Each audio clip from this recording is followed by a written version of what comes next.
sedang menghadapi pencobaan, anytime, kapanpun ada rema yang keluar dan siap untuk kita kalahkan musuh dan kita terus berjalan dalam kemenangan. Jangan simpan pedang saudara, jangan simpan terang saudara, tapi jalanlah, hiduplah dengan terang dan pedang yang ada di tangan saudara. Dan itu adalah the living word.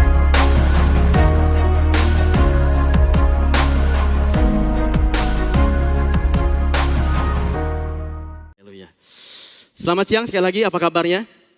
Baik, siap belajar pada siang hari ini? Suatu topik yang dekat sekali di dalam kehidupan kita sehari-hari, dekat juga di hati saya. Saya sudah jadi anak seumur hidup saya, yang umurnya nggak mau saya bilangin, pokoknya udah cukup lama. Saya, kedua orang tua saya masih ada, masih hidup, papa mama masih ada, lalu ada mama mertua juga masih hidup gitu ya. Jadi masalah menghormati orang tua sebetulnya banyak cerita. Saya juga punya anak yang sudah beranjak dewasa, jadi saya juga memahami bagaimana juga seorang orang tua kalau umpamanya anaknya gimana-gimana sama orang tua gitu. Jadi cukup banyak pengalaman dalam hal menghormati orang tua. Dan waktu saya mempersiapkan khotbah ini, terus terang saya diskusi juga dengan istri. Karena kami berdua menjadi orang tua bareng-bareng, bagaimana menghadapi anak juga kita menghadapi bareng-bareng gitu ya. Dan apa yang kami dapatkan, saya bisa sharingkan pada siang hari ini, semoga bisa menjadi rema buat Bapak Ibu semuanya. Baik, boleh lihat slide-nya? Tema hari ini adalah menghormati orang tua. Saya akan bagi khotbah saya ini menjadi dua bagian besar. Saya akan bagi pertama atau saya akan bagi menjadi, saya akan bicarakan tentang masalah orang tua gitu ya. Lalu saya juga akan bicarakan tentang anak, bagaimana bisa menghormati orang tua. Jadi supaya balance, saya akan bahas dua-duanya. Bagaimana menjadi orang tua dan bagaimana seorang anak bisa menghormati orang tuanya. Mau dimulai dengan yang mana dulu? Kayaknya mulai dulu dengan anak. Oke, karena di sini kebanyakan anak-anak muda dan porsinya di sini lebih banyak, porsinya sebetulnya buat anak karena judul khotbahnya adalah menghormati orang tua. Nah, Bapak Ibu, teman-teman semuanya, salah satu hukum yang setahu saya, ini setahu saya, nggak tahu kalau teman-teman bisa tahu yang lain, tapi setahu saya satu-satunya hukum yang ada disebut dalam perjanjian lama dan perjanjian baru dan kata-katanya sama percis gitu loh. Kata-katanya sama percis, kata-katanya to the point, itu cuma satu hukum ini loh. Itu yang saya coba pelajari, yang saya coba research gitu ya dalam Alkitab. Kayaknya nggak ada hukum lain yang kata-katanya sama percis dan dibahas dalam perjanjian lama dan perjanjian baru. Sehingga ini mencerminkan betapa pentingnya hukum ini. Nah, mari kita baca dulu hukum itu yang ada tertulis dalam perjanjian lama. Saya ambil dari Keluaran 20 ayat yang ke-12. Ini adalah salah satu perintah dari yang diberikan Tuhan kepada Musa, kepada bangsa Israel. Keluaran 20 ayat yang ke-12 saya bacakan buat Bapak Ibu. Hormatilah ayahmu dan ibumu supaya lanjut umurmu di tanah yang diberikan Tuhan Allahmu kepadamu. Oke, ini hukum itu ada dalam perjanjian lama yang tertulis dalam Keluaran 20 ayat yang ke-12. Sekarang mari kita lihat hukum yang sama yang ada dalam perjanjian baru yang dikatakan oleh Paulus kepada jemaat di Efesus. Dalam Efesus 6 ayat yang kedua dan ayat yang ketiga. Saya kembali bacakan kepada Bapak Ibu dan teman-teman. Ayat yang kedua. Hormatilah ayahmu dan ibumu. Ini adalah suatu perintah yang penting. Sampai ditekankan begitu. Ini suatu perintah yang penting. Seperti yang nyata dari janji ini kembali diulangi. Supaya kamu berbahagia dan panjang umurmu di bumi. Nah, setahu saya sekali lagi. Ini satu-satunya hukum yang disebut sama percis kata-katanya, baik dalam perjanjian lama maupun dalam perjanjian baru. Bahkan dalam perjanjian lama ini termasuk salah satu perintah dari 10 perintah yang Tuhan mau bangsa Israel lakukan. Yaitu hormatilah orang tuamu. Nah, dalam bahasa Inggris hormat di sini dipakai katanya honor. Dalam bahasa Inggris honor, kalau bahasa tulisannya itu honor. Tapi bahasanya itu honor. Nah, sebetulnya hormat itu apa sih sebetulnya? Nanti kita bahas lebih lanjut. Tapi secara singkat, hormat itu agak berbeda dengan respect. Jadi hormat ini agak berbeda dengan respect. Respect itu bahasa Indonesianya itu apa ya? Menghargai, segan gitu ya. Agak beda. Jadi hormat itu agak beda dengan respect. Bedanya apa? Bedanya begini. Hormat itu adalah rasa respect yang ditunjukkan. Itu hormat. Jadi kalau kita ketemu sama orang, kalau kita respect sama orang itu, kita bisa tidak menunjukkannya. Misalnya, saya respect sama Pak Jokowi, misalnya begitu ya. Dengan kerja keras beliau, saya respect. Ya sudah, kalau misalkan beliau ketemu atau segala macam, saya bisa tidak respect tanpa saya menunjukkannya. Tapi saya respect kepada beliau. Tapi kalau hormat lain, hormat itu harus ditunjukkan. Lewat suatu perbuatan, lewat suatu tingkah laku. Jadi kalau tadi saya respect dengan Pak Jokowi, tapi begitu Pak Jokowi datang, saya mau hormat, saya mesti datang begini. hormat Pak Presiden, misalnya begitu, gitu ya. Jadi kalau saya hormat itu mesti ada satu tindakan, mesti kelihatan kepada si orangnya. Nah sama, dalam orang tua pun hormat itu mesti terlihat dalam bentuk tindakan. Jadi agak beda sedikit antara yang namanya hormat dengan yang namanya respect. Sebetulnya ayat ini udah cukup jelas. Ayat ini sudah to the point banget. Bapak Ibu sudah ngerti, oh hormati orang tuamu supaya panjang usia kita gitu ya. Sudah to the point. Makanya saya mau coba pendekatan khotbah yang berbeda siang hari ini. Saya mau coba khotbah ini dengan bentuk pertanyaan-pertanyaan. Jadi semi kayak talk show gitu. Tapi yang buat pertanyaannya saya sendiri, yang jawab saya sendiri gitu. Tapi pertanyaan itu mungkin pertanyaan yang sering Bapak Ibu tanyakan sebetulnya. Yang sering teman-teman tanyakan. Jadi ayatnya sih sudah cukup jelas. Tapi banyak aspek-aspek dalam kehidupan sehari-hari yang teman-teman pengen tahu sebetulnya. Oke, jadi saya mau pendekatannya agak berbeda. Saya akan munculkan pertanyaan-pertanyaan dan saya akan coba bahas apa yang saya dapatkan untuk menjawab pertanyaan itu. Contoh, pertanyaan yang pertama, mari kita lihat slide-nya. Kenapa hormat kepada orang tua itu berakibat panjang umur? Coba. Kenapa enggak berakibat kaya raya? Kenapa enggak berakibat nama kita dipuji-puji? Kenapa enggak berakibat kita jadi tenar umpamanya? Kenapa yang disebut bahwa kalau kita hormat kepada orang tua berakibat panjang umur? Coba, Bapak Ibu coba renungkan. Ini tidak mudah jawabnya. Dan terus terang saya juga merenungkan cukup lama. Iya, kenapa ya? Kenapa akibatnya itu panjang umur? Apa hubungannya antara menghormati orang tua dengan panjang umur? Kok kayaknya enggak nyambung gitu. Ngerti gak Bapak Ibu? Kok kayaknya enggak nyambung? Harusnya kalau kamu hormat sama orang tua, kamu akan banyak teman. Nah itu sih masih nyambung. Karena ya mungkin attitude kita bagus, jadi kita disukai. Tapi menghormati orang tua dengan panjang umur, kok kayaknya nggak nyambung gitu. Nah, saya mau coba bagikan perenungan saya. Perenungan saya begini. Yang namanya panjang umur, itu pasti hubungannya dengan kesehatan. Betul ya? Kalau kita sehat, kan kita panjang umur, berhubungnya dengan kesehatan. Nah, lalu saya merenung lagi. Sebetulnya kalau panjang umur itu hubungannya dengan kesehatan, berarti apa sih musuhnya kesehatan? Musuhnya kesehatan tuh banyak. Bisa makan sembarangan, bisa tidak olahraga, banyak. Tapi berbagai penelitian bilang begini, sebetulnya musuh kesehatan tuh yang nomor satu adalah stres. Jadi stres itu sebetulnya musuh nomor satu kesehatan kita. Di samping dengan yang lainnya ya, kalau Bapak Ibu makan sembarangan juga tidak olahraga juga itu juga membuat kesehatan kita menjadi turun. Tapi yang namanya stres itu tidak berkontribusi kepada yang namanya kesehatan. Nah saya merenungkan seperti itu. Oh jadi kalau gitu stres itu bisa berdampak kepada umur kita pendek. Bahkan dalam beberapa hal stres bisa membuat kita mengakhiri hidup kita sekarang juga. Yaitu berupa bunuh diri. Betul nggak? Jadi stres itu pasti ada hubungannya dengan masalah umur kita panjang apa enggak. Nah berdasarkan itu lalu saya mendapatkan data dari riset. Yang mungkin Pastor Danielio sudah sampaikan minggu lalu. Riset ini saya dapatkan dari suatu lembaga riset yang rohani. Dan khususnya dalam dunia Kristen. Jarang-jarang sekali ada lembaga riset untuk meneliti hal kekristenan. Nah saya mau bagikan ini, nanti saya masuk ke situ ya. Apa hubungannya hormat kepada orang tua itu bisa panjang umur? Kalau kita sama-sama setuju dulu dengan itu. Bahwa stres adalah musuh kesehatan nomor satu. Oke, mari lihat slide-nya. Saya ambil dari ini, teman-teman Bapak Ibu sekalian. Sorry, saya ambil dulu dari sini, yang namanya bilangan riset. Nggak muncul ya? Bilangan riset, dan dia merisetnya tidak main-main, teman-teman. Dia merisetnya 4.000 orang. Jadi cukup banyak. Dalam dunia statistik ini sudah cukup valid sebetulnya. Dan dia respondentnya adalah pemuda dan pemudi Kristen, khusus orang-orang Kristen yang diriset, bukan agama yang lain. 45% wanita, gitu memang kebanyakan wanita. 55% kurang lebih wanita, 45% pria, usianya antara 15 sampai 25 tahun. Ya seusia mayoritas teman-teman yang ada di sini. 15 sampai 25 tahun disurvei di 42 kota di Indonesia.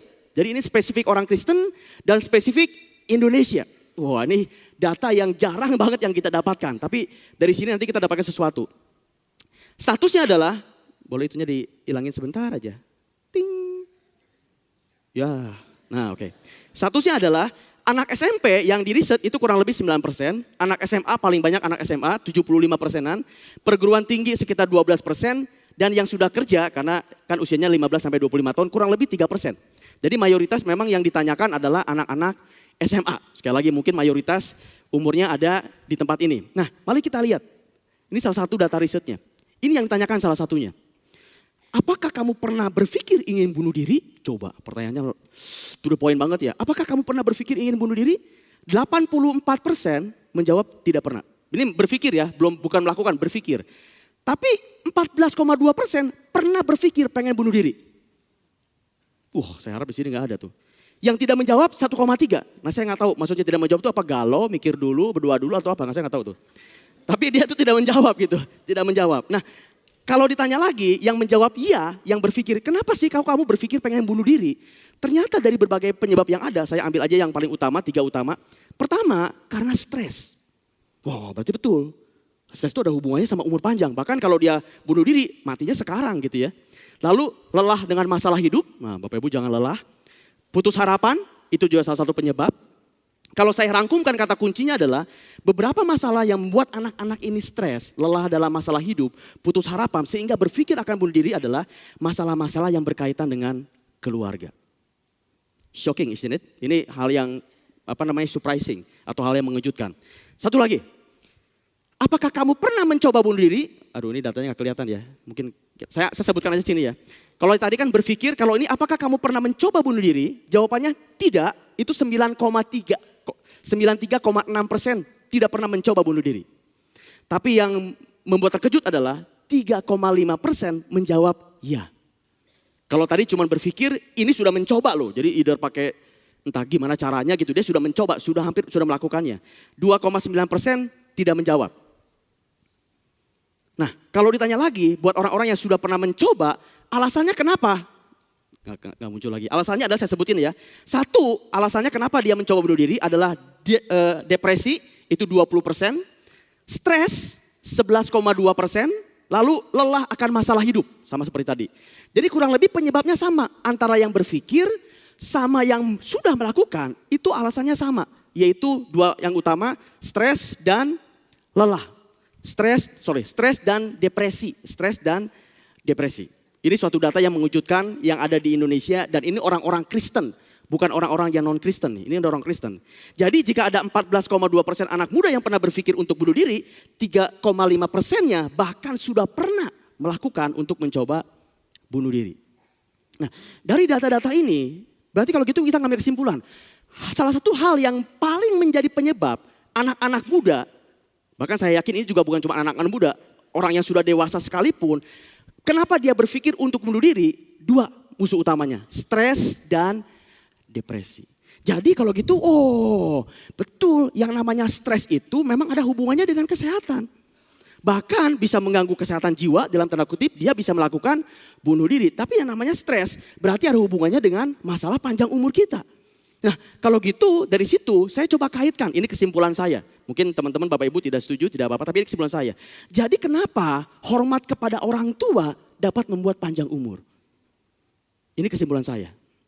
Renungkan baik-baik anak-anak muda di sini. Hubungan yang baik dengan orang tua itu dapat mengurangi stres dan meningkatkan kebahagiaan. Itulah sebabnya kenapa kalau kita menghormati orang tua, dikatakan salah satu akibatnya adalah kita berumur panjang dan mendapatkan kebahagiaan.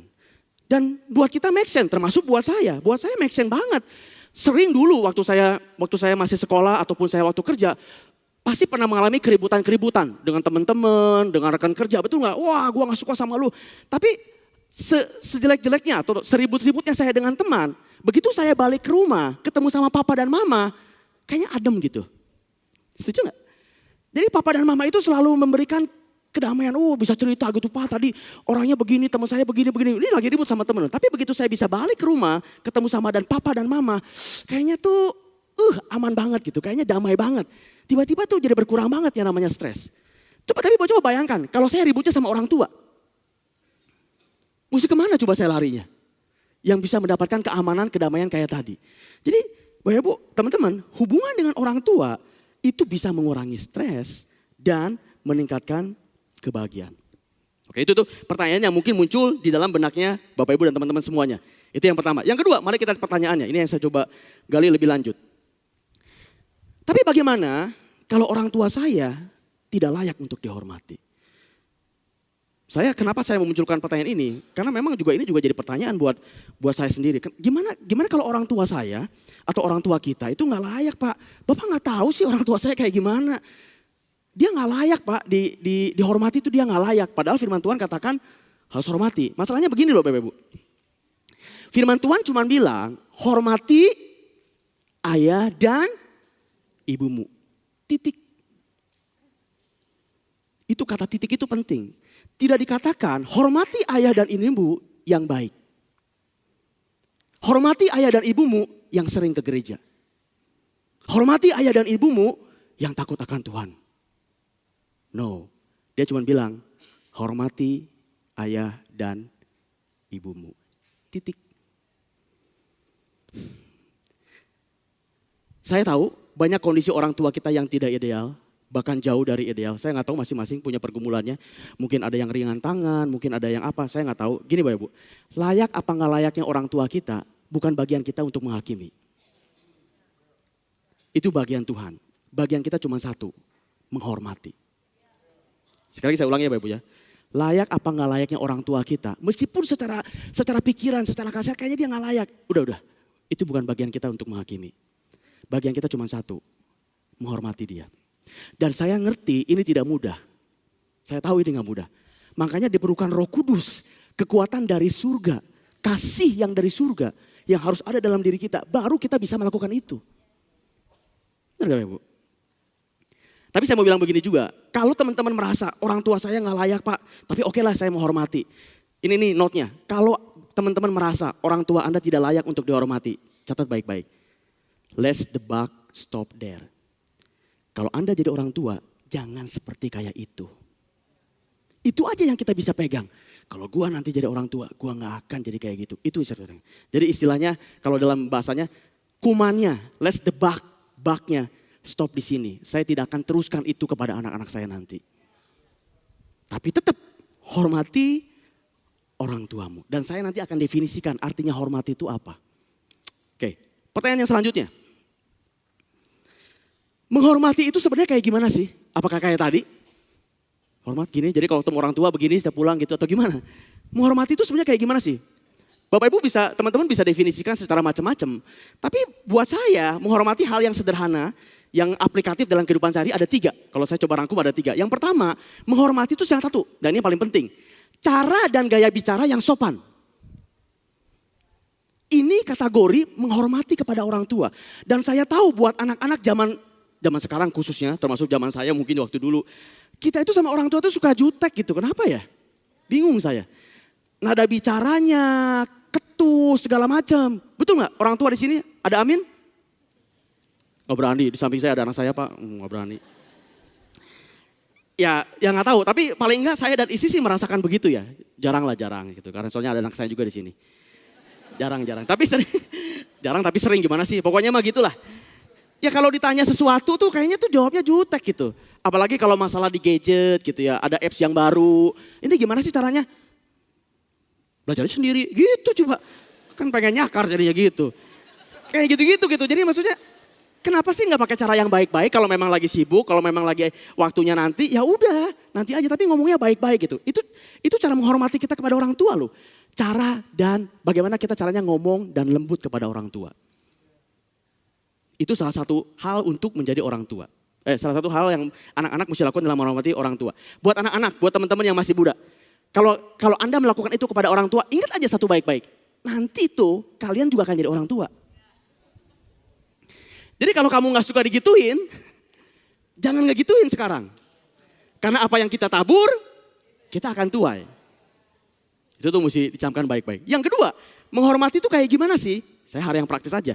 Jangan mengutuki atau mengumpat. Jangan mengutuk-ngutuki, membentak-bentak itu termasuk. Jadi dalam mengutuk itu teman-teman bahaya banget. Membentak-bentak, memaki-maki, merendahkan orang tua. Ah udahlah papa mama tahu apa sih? Aku kan udah S1, aku kan udah S2. Gitu loh, itu juga termasuk mengumpat. Dan ini sangat serius banget dan ini bahaya banget sebetulnya. Mari kita lihat ayatnya. Bahwa yang namanya mengumpat, mengutuki orang tua itu bahaya banget. Mari saya coba kasih lihat ayatnya. Markus 7 ayat yang ke-10, demikian firman Tuhan. Karena Musa telah berkata, hormatilah ayahmu dan ibumu. Dan siapa yang mengutuki ayahnya atau ibunya harus mati. Coba bayangkan. Betapa seriusnya yang namanya memaki, betapa seriusnya yang namanya mengupat kepada orang tua. Dan ini dalam hukum perjanjian lama dulu, ini betul-betul harus mati secara fisik. Jadi benar-benar ya harus dilempari batu dan segala macam. Itu suatu hal yang Bapak Ibu, teman-teman kita mesti perhatikan. Bukan berarti nggak boleh debat. Kalau gitu apa yang dikatakan kita nurut, bukan. Debat mah boleh, hal yang wajar. Tapi ingat, caranya kudu sopan. Caranya, nada bicaranya, gayanya kudu sopan. Bukan berarti nggak boleh debat. Oke? Yang ketiga, hormat itu apa? Yang ketiga, hormat itu adalah, nah ini, lakukan apa yang kita bisa untuk memenuhi keinginannya. Selama bisa kita lakukan, betul nggak? Kalau memang kita bisa lakukan, kita punya waktu segala macam, ya usahakanlah untuk kita bisa memenuhinya. Itu juga salah satu cara kita hormat kepada orang tua. Lakukan apa yang kita bisa untuk memenuhi keinginannya. Sederhana aja lah. Misalkan kalau orang tua pengen di rumah, tolong bikinin kopi dong misalnya. Tolong ambilin teh dong. Tolong ambilin anduk dong. Belum tentu mau loh anak kita. Bapak pernah ngalamin nggak? Saya sih nggak pernah. Gak pernah, maksudnya ya gitulah. Maksudnya hal-hal yang seperti itu loh. Ya kalau memang lagi bisa, lagi enggak, kenapa enggak? Itu juga salah satu cara menghormati orang tua. Hal yang simpel dan praktis. Kalau misalnya, teman-teman nih, yang anak-anak dulu ya, anak-anak muda. Kalau misalnya kita tidak bisa, memang kita lagi susah waktunya. Atau hal itu tidak baik, yang bertentangan dengan firman Tuhan. Nanti kita bahas sebentar mengenai ini. Maka kita tetap bisa kasih penjelasan kok dengan cara yang sopan dan baik-baik. Oke, jadi kalaupun kita nggak bisa atau hal itu bertentangan dengan firman Tuhan, tetap kita bisa jelaskan dengan cara yang sopan dan baik-baik. Sopar gimana? Oke? Masih sanggup anak-anak? Yang berikutnya. Nah ini agak serius. Gimana kalau yang orang tua mau ada hal yang tidak baik atau yang bertentangan dengan firman Tuhan? Apakah kita harus tetap taat? Wow, ini mungkin pertanyaan kita semua nih. Saya mesti hati-hati di sini.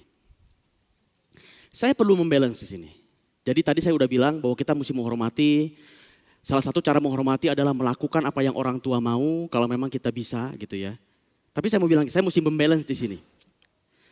Menghormati itu berbeda dengan mentaati.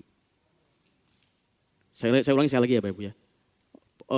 Para orang tua jangan syok dulu nih, nanti tenang. Hormat itu beda dengan taat. Hormat itu beda dengan taat. Nah, kalau kita diminta hal-hal yang tidak baik atau hal-hal yang bertentangan dengan firman Tuhan, maka bagaimana sikap kita? Jawabannya sebetulnya ada di Efesus 6 tadi. Tadi yang saya sudah bacakan ke Bapak Ibu dan teman-teman itu adalah Efesus 6 ayat yang kedua sama yang ketiga. Betul ya? Sebetulnya syaratnya, untuk menjawab pertanyaan tadi adanya di Efesus 6 ayat yang 1. Mari saya bukakan buat Bapak Ibu dan teman-teman semuanya.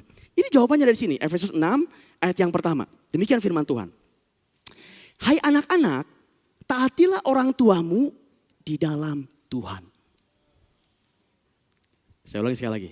Hai anak-anak, taatilah orang tuamu di dalam Tuhan. Karena haruslah demikian. Baru setelah itu ayat yang kedua dan yang ketiga, barulah yang tadi sudah kita bacakan. Hormatilah ayahmu, ibumu gitu ya. Dan supaya kamu bahagia dan panjang umurmu di bumi. Boleh gak saya bilang kalau gitu? Kalau berdasarkan ayat ini, ayat yang pertama itulah syaratnya. Ayat yang kedua baru hormati. Boleh gak saya bilang begini?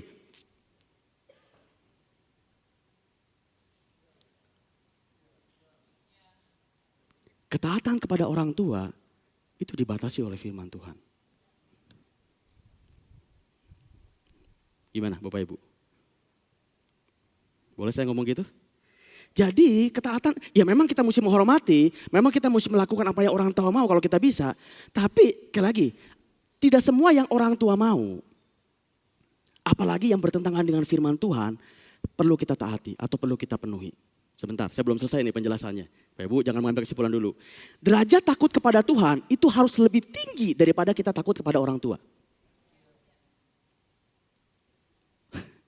Mari kita baca ayat-ayatnya. Derajat kepada Tuhan itu harus lebih tinggi daripada kita takut kepada orang tua. Saya bacakan dulu beberapa ayat yang mendukung pernyataan tadi. Nanti saya jelaskan lebih lanjut. Oke, mari kita baca dulu ayat yang pertama. Kisah Para Rasul 5 ayat yang ke-29. Kisah Para Rasul 5 ayat yang ke-29. Demikian firman Tuhan. Tetapi Petrus dan rasul-rasul itu menjawab katanya. Kita harus lebih taat kepada Allah daripada kepada manusia. Oke, itu ayat yang pertama. Yang kedua, Matius 10 ayat yang ke-37a. Matius 10 ayat yang ke-37a. Demikian firman Tuhan. Barang siapa mengasihi bapa atau ibunya lebih daripadaku, ia tidak layak bagiku.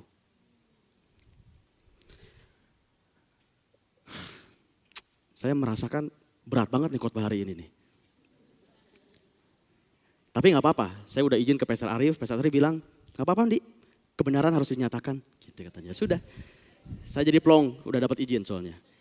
Oke ya. Nah, untuk saya menjelaskan lebih lanjut, saya perlu hati-hati dan menjelaskan ini pelan-pelan supaya Bapak Ibu gak salah tangkap.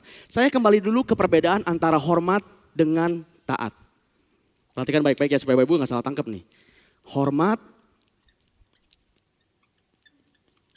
dengan taat. Ini beda, bukan sama ini beda. Hormat itu lebih hubungannya kepada manusia. Dalam hal ini saya spesifik namanya orang tua, ortu lah gitu ya. Tapi taat itu lebih banyak hubungannya kepada Tuhan. Hormat lebih banyak hubungannya sama orang tua, taat itu lebih banyak hubungannya sama Tuhan. Dan kata taat itu pasti berhubungan dengan sesuatu aturan. Makanya ada kata taat. Kita menaati kepada sesuatu. Dalam hal ini ada suatu aturan yang perlu kita taati atau ada hukum di dalamnya. Jadi taat itu kepada Tuhan dan pasti kita taat itu kepada suatu aturan atau kepada suatu hukum. Oke? Ini kata kuncinya. Hormat itu belum tentu taat atau hormat itu bukan sama artinya dengan taat. Tapi taat udah pasti hormat. Saya ulang ya. Hormat tidak harus atau belum tentu namanya taat. Tapi kalau kita taat, itu otomatis kita tuh pasti hormat. Jadi meskipun kita hormat kepada orang tua, dalam hal-hal tertentu, yang termasuk yang melanggar firman Tuhan, kita taatnya tetap harus kepada Tuhan. Oke. Ayat ini bukan berarti mengajarkan anak-anak kita menjadi kurang ajar, bukan. Justru firman Tuhan kembali menekankan yang namanya menghormati orang tua itu tetap penting dan sangat penting. Ya, oke, orang tua di sini jangan salah sangka nih. Tetap firman Tuhan mengajarkan yang namanya menghormati orang tua itu sangat penting. Nah, kalau teman-teman di sini ditanya, ya kalau memang orang tua menyuruh hal-hal yang ekstrim sih kayak mencuri, korupsi, itu sih udah tahu lah kita. Pasti kita nggak mau dong, bener nggak? Udah pasti lah, itu kan melanggar firman Tuhan. Tapi untuk hal-hal yang batasannya tipis gitu loh. Misalnya, seringkali pelayanan. Sehingga waktu buat orang tua berkurang. Lalu orang tua melarang. Piye? Misalnya itu. Ini kan batasannya agak tipis. Kedua, saya mau dibaptis nih. Tapi dilarang sama orang tua. Piye? Gimana? Nah, saya di mimbar ini belum bisa ngomong yang begini mesti begini, ini mesti begini, mesti begini. Karena ini tergantung case by case nih. Tapi yang saya mau katakan di mimbar atau di khotbah kita pada siang hari ini, saya cuma mau bilang begini. Prinsipnya satu, taat kepada Tuhan, hormat kepada orang tua. Taat kepada Tuhan, hormat kepada orang tua. Sehingga kita harus taat kepada firman Tuhan. Namun kalaupun kita tidak setuju kepada orang tua itu, kita tetap mesti hormat kepada orang tua itu dengan cara menjelaskannya secara sopan dan dengan intonasi, gaya segala macam yang baik-baik. Tapi prinsipnya itu, taat kepada Tuhan, hormat kepada orang tua. Tapi banyak yang diingini oleh orang tua itu ada dalam batasan firman Tuhan. Jangan salah. Jangan berarti teman-teman di sini, wah disuruh ini nggak mau, disuruh ini nggak mau, disuruh ini karena ini melanggar firman Tuhan semuanya. Jangan begitu. Gitu kan. Pasti banyak yang orang tua kita mau juga ada dalam batasan firman Tuhan. Dan sekali lagi, kalau kita bisa, kalau kita sanggup, lebih baik kita bisa memenuhi. Itu cara kita menghormati orang tua kita. Anak-anak selesai. Lega? Belum? Cukup jelas anak-anak? Saya kira ini hal yang praktis, nanti teman-teman di sini bisa lakukan itu. Gitu ya, udah tahu cara menghormati orang tua seperti apa dan sudah tahu akibatnya. Sekarang saya masuk ke orang tua. Boleh lihat slide-nya? Sekarang saya masuk ke orang tua. Buat orang tua, saya langsung aja to the point. Dan ini juga buat saya soalnya. Orang tua, Kalau kita mau dihormati, jadilah orang tua yang layak untuk dihormati. Saya to the point aja langsung. Tadi diem aja, sekarang ya ini yes. Orang tuanya tadi diem aja sih, kalau nggak orang tuanya tadi bisa yes juga ya. Betul Pak Andi, yes gitu. Orang tuanya diem sih, namanya juga udah tua ya, gimana tuh ya, udah tua mah ya, oke. Betul Pak, betul gitu ya. Kalau kita mau dihormati, jadilah orang tua yang layak dihormati. Meskipun memang firman Tuhan katakan harus menghormati orang tua. Meskipun firman Tuhan bilang begitu. Tapi kan kalau memang kita layak dihormati, kan jadi memudahkan anak-anak kita juga. Betul? Benar, kalau kita memang layak kan jadinya memudahkan. Meskipun memang firman Tuhan katakan bahwa anak-anak itu harus hormat kepada orang tua. Karena begini loh Bapak Ibu, orang tua di sini. Tahu nggak orang yang paling berpengaruh bagi seorang anak untuk bisa menerima Tuhan Yesus sebagai juru selamat adalah orang tua. Dan maaf, bukan tanpa mengurangi rasa hormat saya, bukan pendeta. Kalau nggak percaya, saya kembali ambil dari data bilangan riset yang tadi. Boleh lihat slide-nya? Langsung aja dulu ya. Apakah kamu sudah dilahirkan kembali atau sudah mengambil keputusan untuk bersungguh-sungguh mengikuti Kristus? Yang menjawab ya itu banyak banget, 86,6%. Jadi dari 4.000 orang itu mayoritas bilang saya sudah menerima atau sudah mengikuti Kristus. Pertanyaannya begini, siapa yang paling berjasa menuntun kamu menerima Tuhan Yesus? Lihat. Jawaban nomor 1 adalah ayah ibu orang tua 73%. Mohon maaf sekali lagi, ini tanpa mengurangi rasa hormat.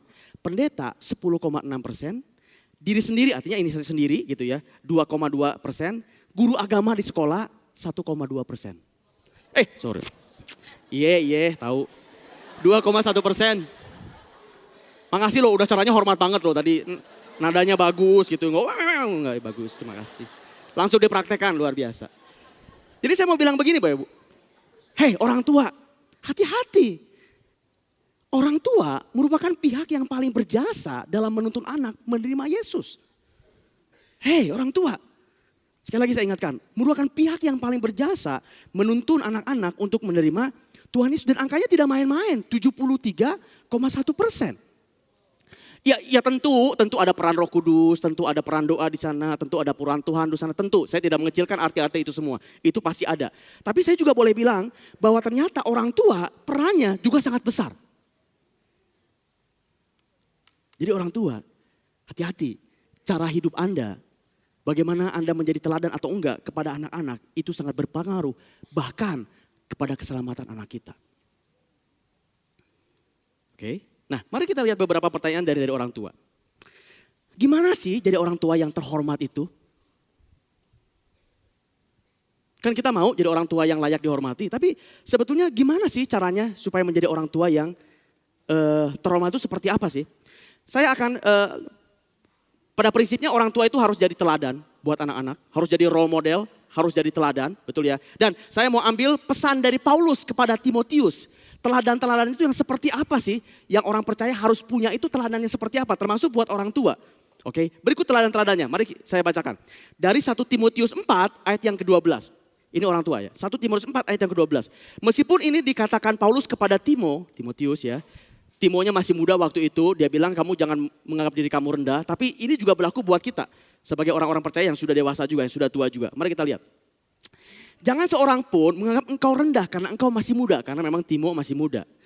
Jadilah teladan bagi orang-orang percaya dalam perkataanmu, dalam tingkah lakumu, dalam kasihmu, dan dalam kesetiaanmu, dan dalam kesucianmu. Jadi Paulus bilang begini, Timo saya tahu kamu masih muda. Tapi kamu mesti punya standar. Sebagaimana teladan yang berlaku buat orang-orang percaya. Yaitu perkataan, tingkah laku, kasih, kesetiaan, dan kesucian. Nah Bapak Ibu, para orang tua di sini. Jadi sebetulnya dalam bahasa yang sehari-hari. Orang tua yang terhormat adalah orang tua yang berkata-kata baik. Orang tua yang berperilaku baik. Orang tua yang penuh dengan kasih. Orang tua yang setia dengan pasangannya. Orang tua yang hidupnya kudus. Itu baru kita bisa jadi teladan buat anak kita. Itu baru kita menjadi orang tua yang layak untuk dihormati. Oke, sebagai penutup. Mudah-mudahan. Tadi saya sudah bahas, itulah bagaimana orang tua menjadi terhormat. Sekarang saya akan bahas satu poin lagi yang penting. Tugas orang tua yang utama adalah mendidik anak. Setuju ya, Bapak Ibu semua ya. Nah mari kita coba elaborasi, mari kita coba bahas lebih lanjut mengenai salah satu tugas yang paling utama kepada orang tua. Mari lihat lagi slide-nya. Ini ada salah satu pertanyaan yang menohok. Batasan kita orang tua termasuk saya, mendidik anak itu sejauh mana sih? Boleh nggak kita marah atau memukul? Ini kan pertanyaan yang sehari-hari, yang seringkali juga gimana sih sebetulnya mendidik itu seperti apa sih? Sebelum saya jawab pertanyaan ini, saya akan masuk dulu ke poin pentingnya mendidik anak. Jadi Bapak Ibu jangan sampai kita tidak mendidik anak, karena mendidik anak itu penting. Sebelum saya jawab pertanyaan ini ya, mari kita baca dulu Amsal 22 ayat yang ke-6. Amsal 22 ayat yang ke-6. Demikian firman Tuhan. Didiklah orang muda menurut jalan yang patut baginya. Maka pada masa tuanya pun ia tidak akan menyimpang daripada jalan itu. Jadi mumpung anak kita masih muda, mumpung anak kita masih kecil, justru disitulah kita harus didik. Mumpung dia masih, pertama, mumpung dia masih bisa dibentuk, karena masih kecil, masih muda. Yang kedua, mumpung dia masih bersama-sama kita. Kalau udah kuliah, kalau udah jauh gitu kan udah lebih susah, betul nggak? Ini mumpung mereka masih sekolah, sampai SMP, SMA, ini mumpung lagi di kita, kudu dididik. Itu pentingnya, karena kalau enggak, gaya hidup dia kalau sudah mulai melenceng dari muda, nanti masa tuanya dia bisa lebih melenceng. Ini kesempatan yang baik buat kita orang tua kalau anak-anak kita tuh masih hidup bersama dengan kita, di rumah maksudnya. Oke, mari kita lihat lagi Amsal 19 ayat yang ke-18. Hajarlah anakmu selama ada harapan. Dan saya tahu orang tua pasti terus berharap kepada anaknya. Saya percaya mayoritas begitu. Tetapi jangan engkau mengingini kematiannya. Hajar di sini dalam bahasa Inggrisnya itu disiplin, mendisiplinkan anak-anak. Jadi yang namanya mendidik itu sangat penting buat anak-anak. Dan kita sebagai orang tua harus mendidik, harus mendisiplinkan anak-anak. Tapi kan Pak Andi itu jadinya kita kayak gak punya kasih loh. Sama anak-anak itu kalau kita marah, kalau kita mendidik. Kok kayaknya jadinya kita gak punya kasih sih. Wah, masih ingat khotbah saya tentang love is the answer? Jangan salah, ada yang namanya tough love. Cinta yang apa ya? Cinta yang tegas, cinta yang kuat, cinta yang keras. Itu ada yang namanya tough love. Jadi kalau kita mendidik, kalau kita marah kepada anak-anak, itu masih bagian dari kasih sebetulnya. Hanya memang ada syaratnya. Mari kita lihat syaratnya apa. Atau saya bilang gini dulu lah. Tuhan Yesus pernah marah enggak? Pernah, waktu kapan? Waktu dia datang ke rumah ibadahnya itu banyak penjual-penjual dan dia membalik-balikan mejanya. Betul nggak? Marah nggak itu Tuhan Yesus? Marah ya? Berdosa nggak Tuhan Yesus? Itu membalik-balikin meja loh. Tapi kok Bapak Ibu bilang nggak berdosa? Takut kualat Pak? Oh ya udah berarti. Tapi kita percaya kan bahwa Tuhan Yesus tidak berdosa kan? Meskipun Tuhan Yesus itu membalik-balikan meja. Jadi marah itu boleh, cuma. Nah ini buat Bapak Ibu juga. Boleh kita marah sama orang tua, tapi lihat ciri-ciri Tuhan Yesus marah. Ciri-ciri ada 3. Coba ya saya lihat nih. Pertama, Tuhan Yesus tuh jarang banget marah. Jangan salah loh. Meskipun dia pernah marah, tapi dia jarang banget marah. Setahu saya yang marah cukup besar itu ya di rumah ibadah itu. Betul yang Bapak Ibu tadi katakan. Dia pernah marah juga sama pohon ara. Dan pohon aranya dikutuk, betul ya. Tapi marah yang cukup besar itu ya waktu di rumah ibadah itu. Jadi buat orang tua, jarang-jarang marah. Jangan gara-gara ada ini, tiap hari gue lagi tough love nih.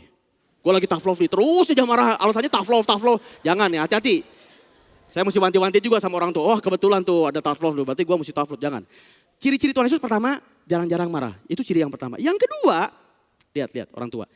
Yang dia balik-balikan itu meja. Bukan orangnya. Jangan keliru. Jadi kalaupun kita mau marah, kita sebel kepada barang, itu maksimal. Jangan kepada orang. Karena nggak ada ayatnya Tuhan Yesus, namparin orangnya kan. Beleguk maneh. Nggak ada, yang dia balik-balikan itu meja. Ini nih, Bapak Ibu ketawa. Tapi ini poin penting loh buat orang tua ya. Jangan main fisik kepada anaknya. No. Kalaupun maksimal yang kita mau kalau marah, ini praktis yang Anda bisa lakukan. Ke barang. Meskipun saya tahu waktu kita marah, kita udah greget pengen ke anaknya gitu. Entah mau menampar dia, entah mau mukul, kita udah greget saya tahu. Tapi no. Itu yang bukan Tuhan Yesus lakukan. Itu yang kedua. Jadi sangat jarang yang pertama, yang kedua itu yang dibalik-balikan barang. Yang ketiga, nah ini yang paling penting. Yang Tuhan Yesus benci itu perbuatannya, bukan orangnya. Jadi kalau kita marah sama anak, ingat yang kita benci itu perbuatannya, bukan anaknya. Coba mulai lihat slide-nya. Tough love itu jadinya satu, tanda tough love itu satu. Hukum perilaku atau perbuatan, jangan orangnya. Orang tua, hukum perilaku atau perbuatan dan jangan orangnya. Saya kasih contoh. Misalnya anak kita nyontek. Yang dihukum perbuatan itu begini loh. Papa gak suka kamu nyontek. Karena kalau kamu nyontek, nanti kamu jadi bodoh. Papa yakin kok kamu sebetulnya pinter. Nah itu berarti yang dihukum itu perbuatannya, bukan orangnya. Jangan begini, dasar anak bodoh. Makanya ya gara-gara lu bodoh sih, makanya lu nyontek. Memang lu mah udah madesu sih, jangan begitu Pak Ibu. Itu beda ya. Beda sama-sama message-nya, maksudnya poin yang mau disampaikannya sama tapi beda. Yang satu itu menghukumi perbuatannya, yang satu itu menghukumi anaknya. Dan tanda tough love adalah yang kita hukum itu bukan orangnya, bukan anaknya. Tapi yang kita hukum itu adalah perbuatannya. Orang tua dapat? Oke. Buat orang tua juga selesai. Karena waktu kita dibatasi. Sebagai penutup terakhir. Saya ambil terakhir ini, saya mau di momen-momen terakhir ini agak sedikit sakral ya. Kita mau serius sebentar. Saya ambil dulu dari Amsal 17 ayat yang ke-6 sebagai penutup. Tadi saya sudah sampaikan tentang anak seperti apa, harus menghormati orang tua. Saya udah balance, yang namanya orang tua juga harus seperti apa kepada anaknya. Tapi ini sebagai penutup. Saya ambil dari Amsal 17 ayat yang ke-6, yang saya ambil dari bahasa Indonesia sehari-hari. Saya lebih suka dalam bahasa Indonesia sehari-hari dalam ayat ini. Saya bacakan buat Bapak Ibu semuanya dan buat teman-teman yang ada di sini. Kebanggaan orang yang sudah tua adalah anak cucunya. Dan kebanggaan anak-anak adalah orang tuanya. Buat Bapak Ibu yang sekarang datang dengan anak-anak. Kita serius sebentar ya. Buat Bapak Ibu yang sekarang datang dengan anak-anak. Saya mau coba pegang anak Bapak Ibu. Coba dipegang, dilihat sebentar. Masih ada apa enggak anaknya? Dilihat sebentar ya. Buat Bapak Ibu atau teman-teman yang tidak datang dengan orang tua. Nanti coba tolong tangan kanannya dipegang di dadanya. Oke, kita akan masuk sedikit aja. Suatu hal yang sakral. Ya, jadi yang tidak dengan orang tua ataupun orang tua tidak dengan anak-anaknya, nanti tolong pegang tangan kanannya di dada. Tapi kalau yang datang dengan anaknya, datang dengan orang tuanya, peluk dia. Sekarang, ayo coba sekarang, bareng-bareng ya. Kalau yang tidak ada, tangan di sini. Tapi kalau yang punya, peluk orang tuanya, peluk anaknya. Lalu bilang begini, orang tua dulu. Orang tua bilang gini kepada anaknya, lalu anaknya bilang begini kepada orang tuanya. Kata-katanya begini ya, nanti kita mulainya bareng-bareng. Orang tua akan begini, nak, papa atau mama mau jadi kebanggaan buat kamu. Lalu anak-anak bilang gini ke orang tuanya, shh, bentar, kita serius deh, kita serius, bukan main-main. Ayo dong, serius dong. Nanti anak-anak juga bilang gini, setelah orang tuanya ngomong begitu, bagian anak-anak, papa, mama, aku juga mau jadi anak yang bisa dibanggakan. Jangan tepuk tangan dulu, lakuin dulu, bentar ya. Siap? Sekarang orang tua dan anak-anak coba dilihat, coba dipeluk, lalu orang tua dulu ngomong kepada anaknya tadi. Nak, papa mama mau jadi orang tua yang dibanggakan. Ayo ngomong. Yang gak ada ngomong dalam hati, pegang tangan kanannya ngomong dalam hati, aku mau jadi orang tua yang bisa dibanggakan. Sekarang anak bilang kepada orang tuanya, ditatap matanya, dilihat. Papa mama, aku mau jadi anak yang bisa dibanggakan.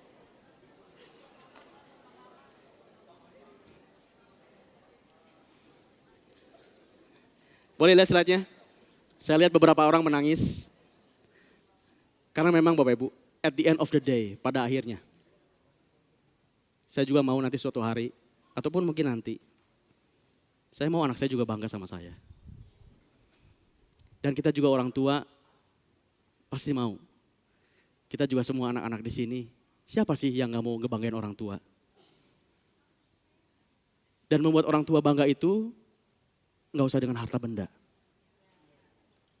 Membuat orang tua bangga itu dengan menghormati dia. Mari sentuhkan kepala kita bersama-sama. Saya undang semuanya bisa bangkit berdiri.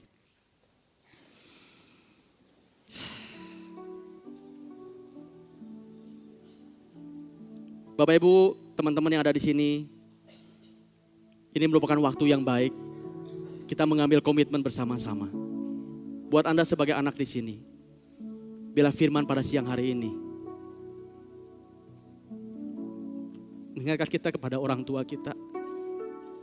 Dan kalau selama ini kita masih suka kurang ajar kepada orang tua kita, Mungkin bukan dengan hal-hal yang besar, tapi lewat perkataan-perkataan kita. Lewat gaya bicara kita. Seringkali kita mengabaikan orang tua kita. Kita udah lama gak nelfon mungkin, kita udah lama gak bersapa dengan orang tua kita. Seringkali kita tidak menghormati orang tua kita. Dengar firman Tuhan pada siang hari ini. Buat komitmen yang baru pada siang hari ini. Aku mau jadi anak yang bisa dibanggakan. Aku mau menghormati orang tua aku pada siang hari ini. Ubahkan aku Tuhan. Dan aku mau diubahkan. Buat orang tua yang ada di sini, lihat anak-anak kita. Maukah kita menjadi orang tua yang layak untuk dihormati? Kalau selama ini kita memperlakukan anak dengan semena-mena mungkin. Bahkan kita tidak memberikan waktu kita kepada mereka. Maukah kita menjadi orang tua yang bisa dibanggakan oleh anak-anak kita? Buat komitmen yang baru pada siang hari ini. Kasihi dia, cintai dia. Dialah anugerah Tuhan buat kita. Yang Tuhan berikan kepada kita. Saya persilakan semuanya bisa berdoa secara pribadi. Buat komitmen yang baru di hadapan Tuhan pada siang hari ini. Baik orang tua maupun anak-anak saat ini.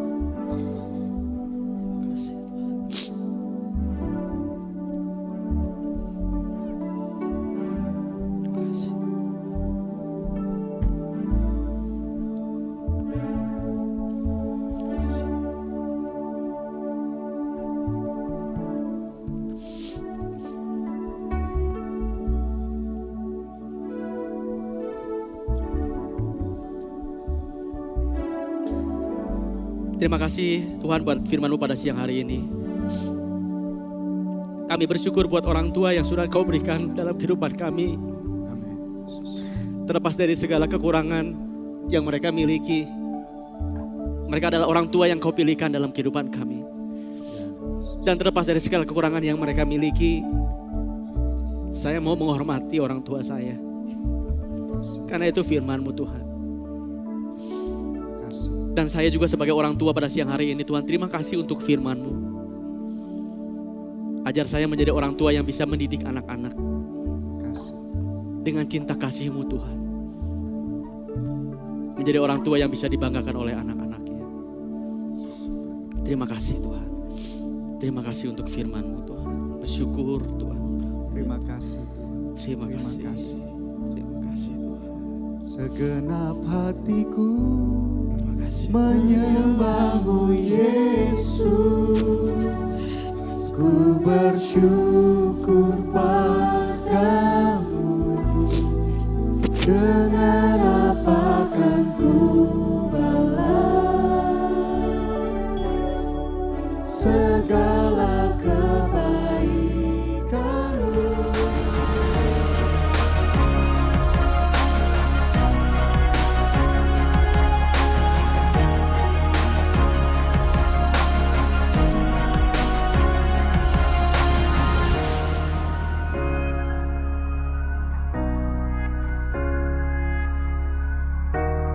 Audio standby.